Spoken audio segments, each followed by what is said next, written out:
Hello everyone, and welcome back to Horrifying Stories. I know many of you listen to these videos to fall asleep, so before you doze off, leave a comment me know where in the world you're listening from. And if you enjoy the video, don't forget to like and subscribe. Dear listeners, we are truly grateful for the way you have sent in your stories and continue to do so. Many of you have busy lives, yet you take the time to share your experiences with us. We sincerely appreciate your support. We hope you will continue to stand by us just as you always have. Since you have brought this channel so far with your love and support, we humbly request that each of you share our channel with people you know who enjoy listening to real horror stories. Encourage at least 5 people to subscribe to our channel. The more subscribers we have, the more real horror stories we will receive from others, allowing us to bring you even more special episodes. One more thing. Every story shared on this channel is real. We do not share fictional stories. Whether you choose to believe them or not is up to you. If you have experienced something supernatural in your life, please email us your story. Now let's begin today's story. Story 1. The story I am about to share was sent to us by a Bangladeshi listener named Asif Hossain. He is currently preparing for his HSC exams in 2024 and studies at a branch of Natyam in Mymensingh district. His hometown is in the Mauna sub-district of Ghazipur. This story revolves around a specific location, but for certain reasons, we have altered the name slightly. The listener requested that we not disclose the exact location to avoid causing unnecessary fear among the locals.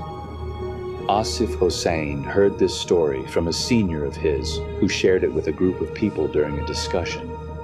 It is a terrifying story that, according to him, is still ongoing. The event took place in a union of Rangpur district, Bangladesh. While we cannot disclose the exact location, the story is centered around a pond that locals refer to as Bawailar Pond. The incident dates back 18 to 20 years, sometime around 2003 to 2005. In the village where this took place, there lived a rice trader named Abdul Hai Mozammel Haq, whom we will refer to as Mozammel Kaka. His family was well off, with a solid house and an abundant stock of rice. His wife was Monira Begum, and they had 2 sons and 1 daughter. Eldest son, Mamoon, 16 to 18 years old at the time, studying in a renowned madrasa. Younger son, Mostofa, 10 to 12 years old, a bright and regular student. Daughter, Humaira. The family was living peacefully until one fateful night in the month of Boishakh, Bengali New Year. That night, a violent nor'wester storm swept through the village. Heavy winds and continuous rain lasted through the night, damaging trees and tin-roofed houses.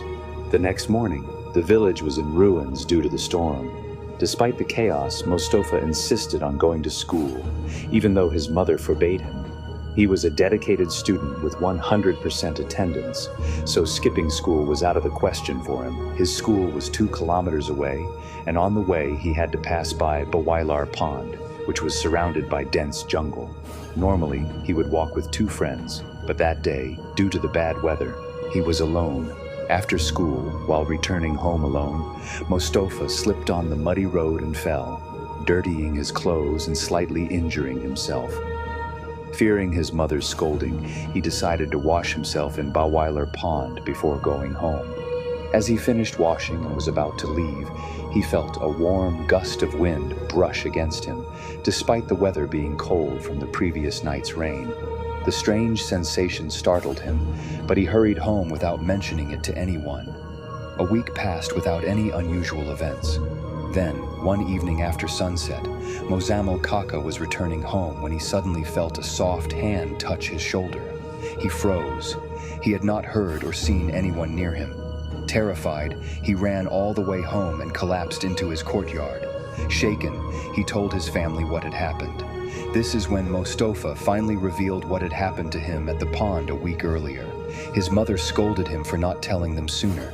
Hearing these strange occurrences, Mozammel Kaka consulted the local spiritual healer, Pir Sahib, and invited him to their home. The Pir arrived with 2 disciples and performed several rituals and inspections around the house. During the process, they discovered 3 buried wooden stakes at different corners of the property. The Pir examined them and confirmed that the family had been cursed through black magic. He removed the stakes and left, taking 2,000 taka and a sack of rice as payment. For the next 4 or 5 days, everything seemed fine. But then, one night around 1 to 2 a.m., a loud crashing sound came from behind their house. It was so intense that the entire house shook, waking everyone up. Moments later, a horrifying scream echoed through the darkness. Then, a deep, ghastly voice spoke from behind their window. "Hey, Mozamel! Who are you calling, you fool? Be warned! Don't call anyone here again!" The voice repeated the warning 3 times before falling silent. The entire family heard it clearly, and that was only the beginning of their nightmare. To be continued. And according to them, the sound was so terrifying that even the bravest person would surely faint from fear upon hearing it.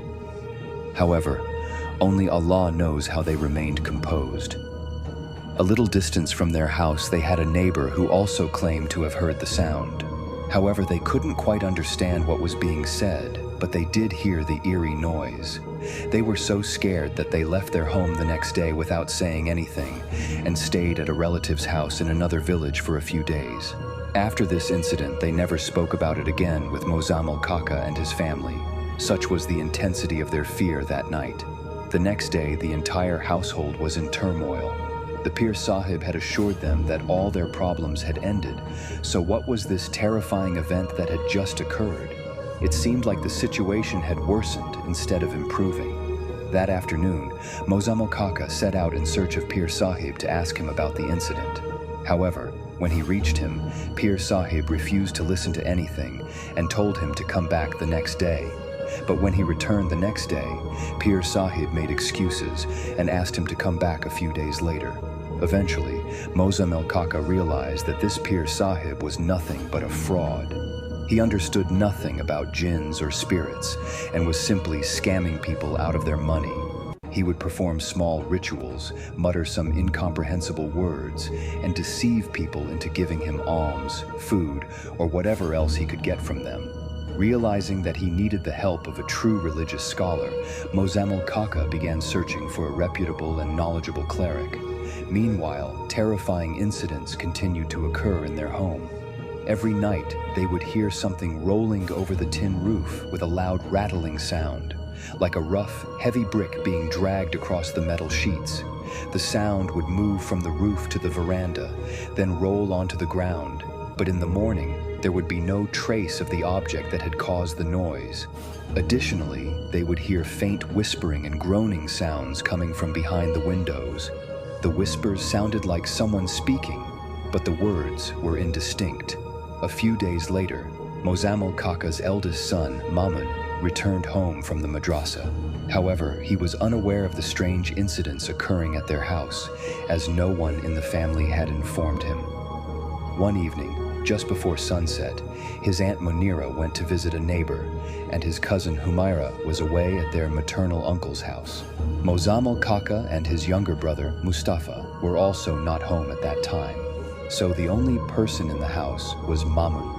Mamun was sitting in the courtyard, casually eating some puffed rice, when he heard a faint humming sound from one side of the yard. It annoyed him a little. He thought, who could be humming a tune at this hour? It was almost time for the Maghrib prayer, and hearing someone singing in such a way irritated him. Curious, he followed the sound to find out who was humming. As he approached, he saw someone leaning against the shimmel tree, combing their hair. The humming sound was coming from that person. From the back, the figure looked very much like his cousin Rumi. Thinking it was her, he called out teasingly, "Rumi, have you gone mad? Why are you sitting here singing with your hair down in the evening? You know spirits are attracted to open hair at this time." But as he got closer and continued to call out, the figure suddenly turned around. What Mamun saw at that moment was the most horrifying sight of his life, one he would never forget until the day he died. The figure that had appeared to be Rumi had no nose or mouth, just a dark, grotesque face. The eyes were blood red and unusually large, but the most terrifying part was the figure's long, black, slimy tongue, which extended almost 3 to 4 feet out of its face. The figure had positioned its tongue in such a way that from behind, it had appeared as if it were long hair. The entity let out a horrifying sound, then, balancing itself on its enormous tongue, climbed up the shimel tree with unnatural speed. Mamoun was so petrified that he froze. He couldn't even remember any prayers or supplications in his panic. All he could do was scream, "Allahu Akbar," before losing consciousness.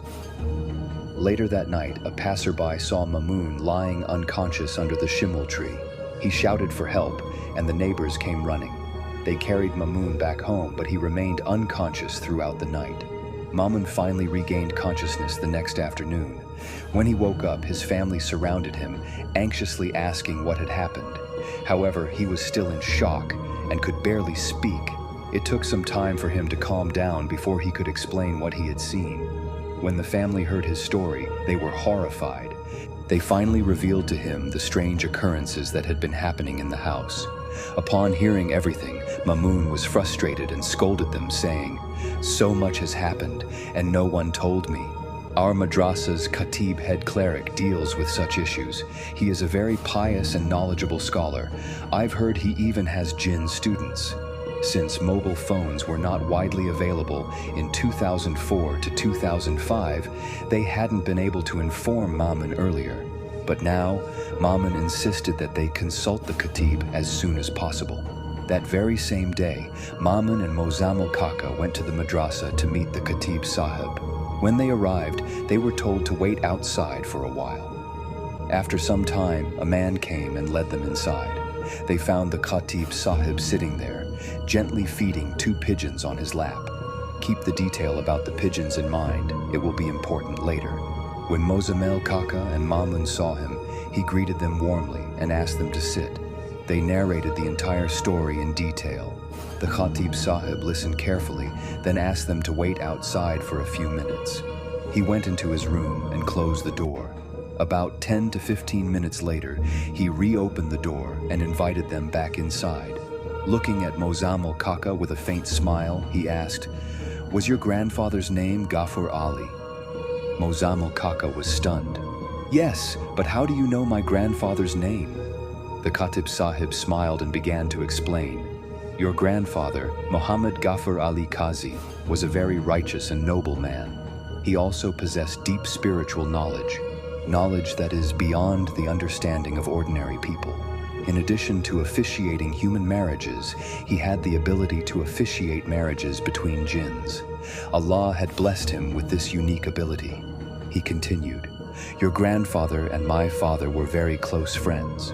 Because of his special knowledge, your grandfather often received invitations from jinn families to officiate their weddings.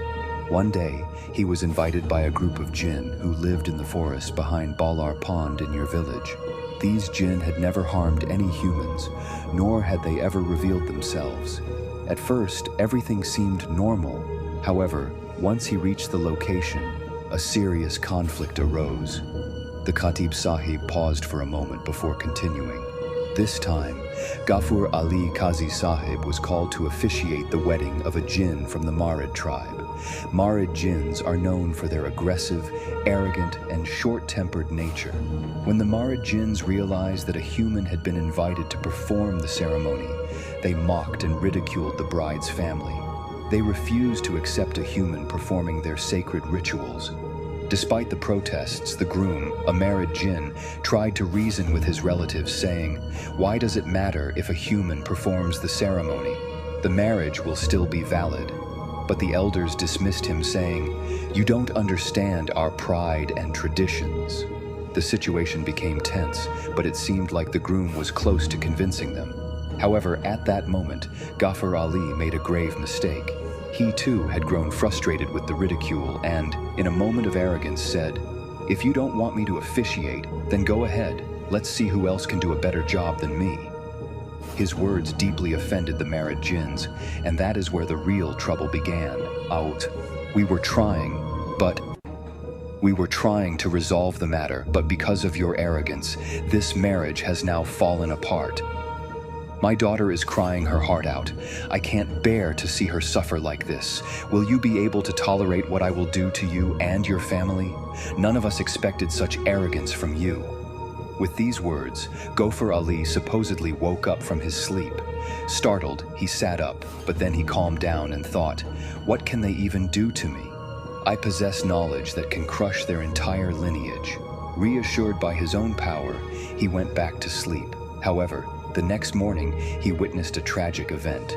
Gopher Ali's eldest son, Shah Fayette, the nephew of the person who had come with the marriage proposal, had gone to bathe in the pond with his friends. But while all the boys returned from the water, Shah Fayette never did. Everyone searched every inch of the pond, but he was nowhere to be found. That evening, his lifeless body floated to the surface. Gopher Ali's wife, Mojamal Kaka's grandmother, collapsed in grief. Gopher Ali himself realized who could be behind this. After burying his son, he went deep into the jungle by the pond at midnight, a place known to be inhabited by jinn. They had once invited him on behalf of their leader. As he approached, the jungle resounded with wailing cries. The jinn recognized the fury in Gopher Ali's heart and feared that he would annihilate them. Two shadowy figures descended from a tree and fell at his feet, begging for mercy. "Please, forgive us, Huzur. We had no choice. We were ordered to do this." Gopher Ali's voice boomed with anger. "Who are you? Why did you do this? What crime had my innocent son committed? He never harmed you." The jinn trembled as they spoke. "We do not question orders, Huzur. We are merely soldiers who follow the decrees of our leaders. If we disobey, we face severe punishment.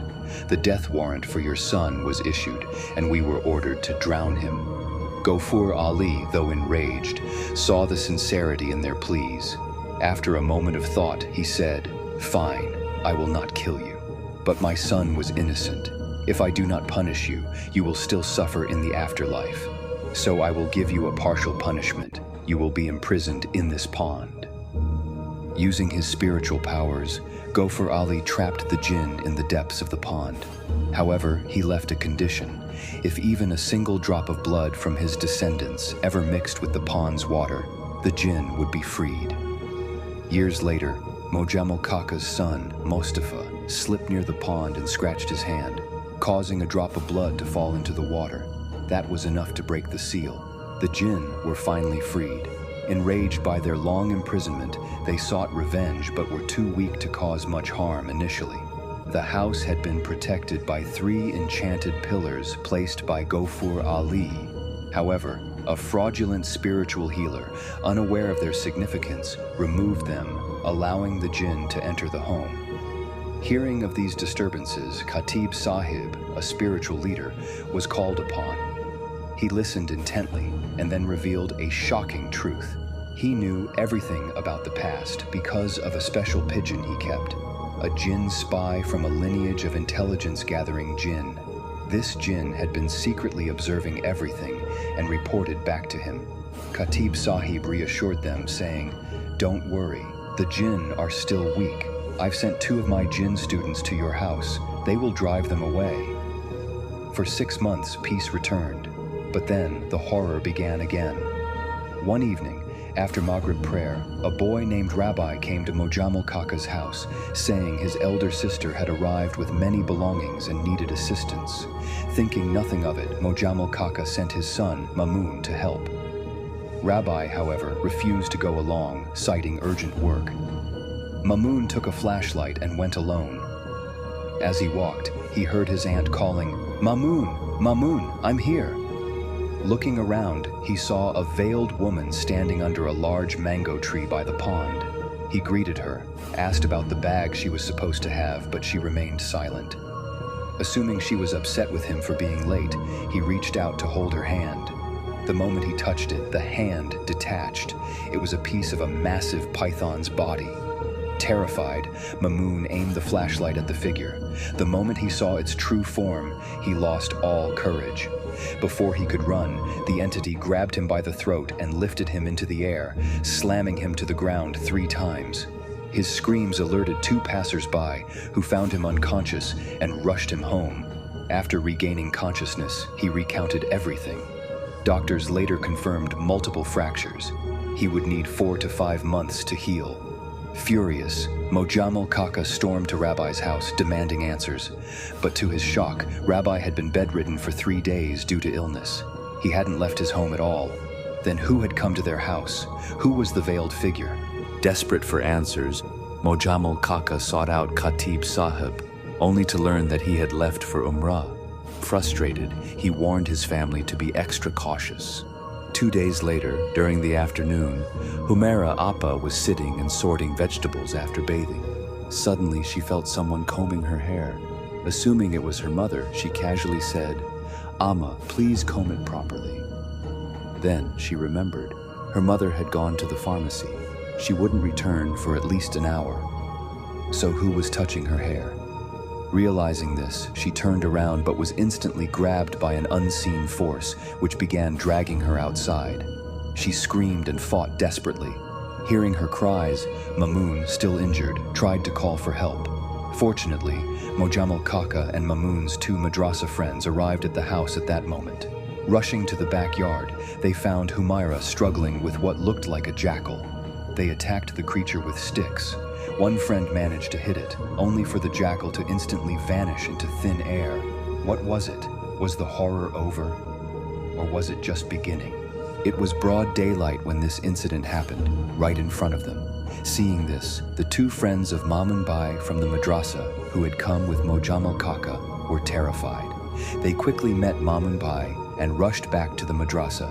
When Mojamal Kaka went to inform Humaira Apu about the incident, he noticed that her face and various parts of her body were covered in wounds. She explained to him what had happened. Since a fox was involved, there was concern about rabies, so they followed the doctor's recommended treatment and vaccine. However, this was no ordinary fox, and they couldn't understand why these disturbances had resumed. Khatib Sahib had assured them that there would be no further trouble, and everything had been fine until now. The next afternoon, along with Mamun Bai's 2 friends, a middle-aged man wearing a turban arrived at their house. He greeted them with a long salam and introduced himself as Maulana Jahangir, another teacher from Mamun Bai's madrasa. He had heard about the terrifying incident from his students and asked them to explain everything in detail. After listening to Mojamal Kaka and Kaki, Maulana Jahangir concluded that something serious had happened. Some kind of spiritual or supernatural protection of the house had been broken, leading to these disturbances. However, he reassured them that he would now seal the house, and Khatib Sahib would later come up with a permanent solution. When Maulana Jahangir stepped into the courtyard and started reciting verses from the Quran, an invisible force suddenly slapped him hard on the head. He attempted to continue the recitation multiple times, but each time something unseen struck him. The family members observed this happening, but the Maulana did not give up. Suddenly, a medium-sized tree trunk came out of nowhere and hit him forcefully on the back, seriously injuring him. He fell to the ground, his head bleeding profusely. The family rushed him to a nearby clinic about 3 to 4 kilometers away, where he received first aid before being transferred to a better hospital.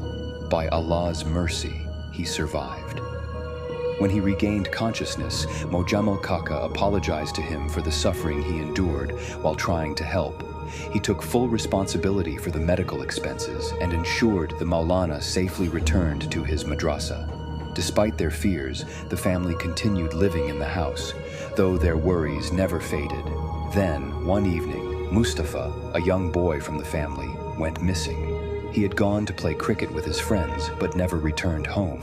His friends recounted that while playing, the ball had fallen into a nearby jute field, and Mustafa had gone to retrieve it. However, he did not return. When his friends went to look for him, they found the ball, but not Mustafa. Assuming he had left the game on his own, they didn't search further. When the family and neighbors went to look for him, they didn't have to search for long. They soon found a horrifying sight. Mustafa's body had been severed in two, with his torso and lower half lying separately. The entire area echoed with cries of sorrow and disbelief. The villagers immediately understood that this was no act of a human. A bright, intelligent, lively boy like Mustafa meeting such a gruesome end was unimaginable. A few days later, Khatib Sahib returned from Umrah and came to Mojamal Kaka's house. Seeing him, the family felt a brief sense of relief, as if a new hope for survival had emerged. Before anyone could explain, Khatib Sahib said he already knew everything. Maulana Jahangir had informed him. He had sent one of his most powerful jinn disciples to gather information about why the disturbances had resumed. However, the jinn returned empty-handed, unable to find anything. Eventually, Khatib Sahib instructed him to go to the land of the Marid jinns, a dangerous place known as Jaziratul Marid, to gather information. The disciple hesitated, as Marid jinns are extremely fierce and have executioner groups guarding their territory. Any jinn caught spying would be immediately executed, and even humans wouldn't be spared. At Khatib Sahib's insistence, the jinn disciple finally went. He returned in terror, revealing that the two jinns who had previously tormented the family had escaped from captivity and gone to their tribal leaders. When they reported everything, one of the leaders executed them on the spot because they had been captured by humans and, despite having the opportunity, had failed to harm the family. This was seen as a humiliation for their tribe. As a result, the tribe's leader sent 4 of the most powerful and ruthless Marid executioners to annihilate the family. These jinns were notorious in their realm, known as the Leaders of Darkness. Unlike ordinary Marids, they were exceptionally cruel, with no mercy or compassion, similar to the most cold-hearted humans who kill without remorse. They targeted the family specifically because Mojamal Kaka was the only surviving male descendant of his lineage. These jinns preferred to attack men, though they would harm women if given the chance. One of them had already brutally killed young Mustafa. When Khatib Sahib's jinn disciple infiltrated Jaziratul Marid, he was caught by one of these executioners, who took on a terrifying form. Overcome with fear, the disciple barely managed to escape with his life. The executioners now constantly roamed around the house, planning a direct attack. Performing ruqya, spiritual healing, to drive them away would be difficult, as more jinns from their tribe would keep coming. Despite this, Khatib Sahib promised to try. However, the next day, Khatib Sahib did not arrive as promised. When Mojamal Kaka went to the madrasa to check on him, he found out that Khatib Sahib had suddenly fallen seriously ill with a high fever. When Kaka visited him privately, Khatib Sahib revealed that the previous night, one of the executioner jinns had appeared in his dream, showing him the corpse of his only grandson. The jinn threatened that if he attempted to help the family, they would kill his grandson. Since his grandson was an orphan with no parents, Khatib Sahib could not risk his life. Tearfully, he apologized to Mojamal Kaka, explaining that he was powerless in this situation. Understanding his helplessness, Kaka didn't insist further and returned home in despair. The family now lived in extreme caution, avoiding unnecessary outings and reciting the 4 Quls, Surah Ikhlas, Surah Kafirun, Surah Falak, and Surah Nas for protection. They devoted themselves entirely to Allah, performing regular prayers and Quran recitations. One day, a mysterious elderly woman arrived at their house. She was unfamiliar, but they assumed she was a beggar. When Kaki offered her rice, the old woman made a strange request. She asked for a list of all household members' names, written in Arabic, along with their fathers' names. Additionally, she requested the most valuable item in the house to be dipped in pure water and given to her. Though hesitant, they complied. Maman Bai, who knew Arabic, wrote down the names, and Kaki dipped her 1.5 bori gold necklace in water, handing the water to the woman. Before leaving, the old woman advised them to continue praying and to arrange Humaira Apu's marriage soon, warning that otherwise there could be more trouble. After the old woman left, no further supernatural disturbances occurred. The family was astonished. No one else had been able to solve their problem. Who was this woman? They wondered if she was a saint. Following her advice, they soon arranged Humaira Apu's marriage into a respectable family. Gradually, peace returned to their lives. When Mamun Bai recovered and returned to the madrasa, Khatib Sahib called for him. He smiled and reminded Mamun Bai to follow the old woman's instructions strictly. Surprised, Mamun Bai asked how Khatib Sahib knew about the woman. Was she someone he had sent? Instead of answering, Khatib Sahib simply stated that Allah has special servants whose prayers are always accepted, people known as Mustajabuddin. Realizing that no ordinary human could drive out the jinns, Khatib Sahib had sought out such a person, someone whose prayers Allah would never reject. How he found this person, he would not disclose. Since then, the family no longer faced terrifying supernatural events. However, the male members of their house, like Mamun Bai and Mojamal Kaka, sometimes hear their names being called from behind while walking at night. But when they turn around, they see nothing unusual. No one is there. Other than that, no major incidents occur. Nowadays, if they walk alone at night in a deserted place, they don't hear such voices calling them anymore. But they have already gotten used to these experiences. The Mamun Bai mentioned in this story is the senior brother from whom this incident was collected. He is the brother-in-law of his cousin, meaning he is related to him through marriage. Dear listeners, this was today's story. How did you like it? Be sure to let us know in the comments. I hope you enjoyed the story. If you're new, don't forget to subscribe to the channel, and if you liked the story, give it a like. Thank you, everyone. That's it for today. Goodbye.